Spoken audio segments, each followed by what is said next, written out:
लोग ईमानदारी से, हम लोग भी क्रांतिकारी का बेटा है और हम लोग भी मेहनत करेंगे और सरकार को बदलने के। चिराग पासवान क्या समझ लिए, कोई काम ही नहीं कर रहा, सिर्फ कान में तेल डाल के सुतल है।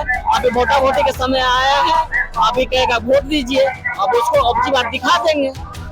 जो सरकार निकम्मी है वो सरकार बदलनी है। जो दफेदार चौकीदार पंचायत के लिए काम करेगा, दफेदार चौकीदार पंचायत के लिए वोट करेगा। ये चौकीदार दफेदार लगभग 3 दिनों से अनिश्चितकालीन धरना पर बैठे हुए हैं और मांग कर रहे हैं कि हमारे आश्रितों को चौकीदार दफेदार में बहाली जो है मिलनी चाहिए। तमाम युवा हैं, इनसे ही बात करते हैं।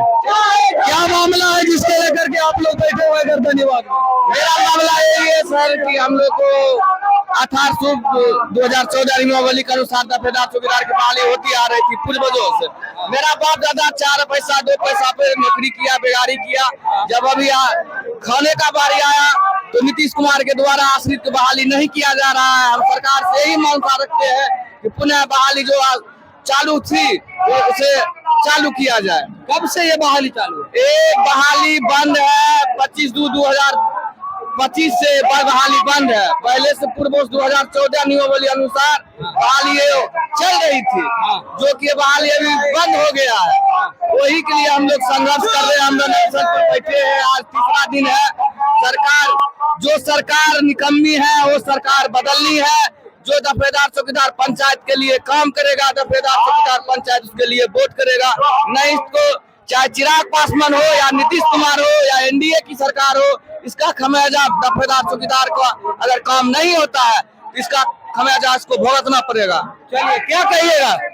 है हमारे नौकरी चाहिए और हम क्या मांग करें, चौकीदार दफेदार आश्रितों की मांग करें कि आश्रितों को बहाल किया जाए। हम लोगों का जो बाबूजी लोग थे ना, बहुत कम पैसा से नौकरी किए और जब हम लोगों का बारी आया तो ये सरकार अपना रुतबा दिखा रहा है। तो ऐसा नहीं होगा।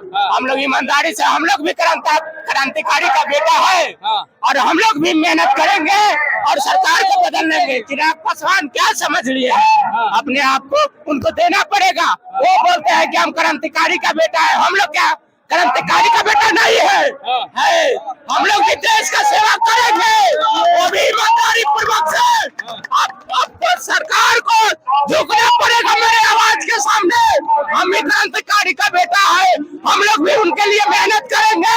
अगर मेरे लिए वो मरेंगे तब। हम ओरिजिनल चौकीदार का बेटा है, वो डुप्लीकेट बोलते हैं कि हम मोदी चौकीदार है। क्या हो गया? ये सरकार जो चौकीदार लोग का लूट लिया है, ये क्या हुआ? एक दे दे नौकरी। चिराग जी क्या आया को बोलेंगे? वो बोलते हैं बिहारी फर्स्ट, बिहारी फर्स्ट। क्या बिहारी फर्स्ट है? क्या है? चलिए देख लीजिए, जितना होता है देख लीजिए। सब तो देखिए रहा है आदमी। पासवान के जिला के द्वारा अरुण भारती जो जमुई के वर्तमान सांसद है, उसके द्वारा हम लोग को अगले बार भी आमदन अनशन किए थे, उसमें उस पे लाके उन लोग को अनशन हम लोग को करवाया गया, जिसमें हमको आश्वासन मिला कि आपका कार्य जरूर होगा। उसमें भी विफलता मिली, हम लोग को कोई भी कार्य नहीं हुआ। आश्वासन नहीं चाहिए, हम लोग को धरातल पर काम चाहिए। और बस यही कहना है, सरकार से ही मंशा है कि मेरा कार्य चिराग पासवान हो या एनडीए की सरकार हो या नीतीश कुमार हो, जो दफेदार चौकीदार पंचायत के लिए काम करेगा, दफेदार चौकीदार पंचायत उसके लिए वोट करेगा। जय हिंद, जय भारत। हम लोग खगड़िया से हैं और 11 आदमी थे और उसको क्या किया गया कि 3.5 महीना ड्यूटी करवा लिया और फिर पता नहीं क्या हुआ है, कोर्ट से मतलब आया, कोई चिट्ठी आया और फिर उसके बाद वो हटा दिया। आप बताइए हमारे में क्या गलती है? हमारे में तो कोई गलती है नहीं। अगर ऐसा बात था तो नहीं करना चाहिए था। हम लोग तो बेरोजगार हो गए, रोड पे आ गए हैं। तो यही हम नीतीश सरकार को बोलना चाहते हैं। सभी काम कर रहा है, हमारे दफादार चौकीदार के लिए कोई काम ही नहीं कर रहा है। एकदम कोई काम ही नहीं कर रहा है, सिर्फ कान में तेल डाल के सुतल है। अभी वोटा वोटी के समय आया है, अभी कहेगा वोट दीजिए, अब उसको अब की बार दिखा देंगे। बिल्कुल अब की बार दिखा देंगे, उसको देना ही नहीं है, उसको गद्दी से उतार देंगे उसको। चिराग पासवान बोलता है बिहार में राबड़ी जगह में उतार दिए थे आप लोग। बिल्कुल राम जी ने उतार दी, वैसा ही इसको भी उतारेंगे।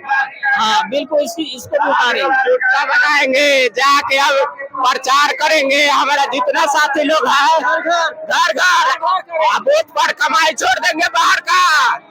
यहाँ पे जो भी होगा दिलो दिमाग से, पूरा मेहनत से हम वोट बनाने का अपोजिट पार्टी को सपोर्ट करेंगे। अगर देखिए तमाम जो चौकीदार जो पता है, यही बात बोल रहा है, अगर कर देता है तो हम लोग भगवान बन के पूजा करेंगे। चलिए देखिए चौकीदार दफादार का मांग है आश्रितों को बहाल किया जाए, लेकिन नीतीश सरकार अगर बहाल नहीं करती है तो फिर गद्दी से उतारने में देरी भी नहीं लगेगी। फिलहाल इस खबर में इतना ही, धन्यवाद।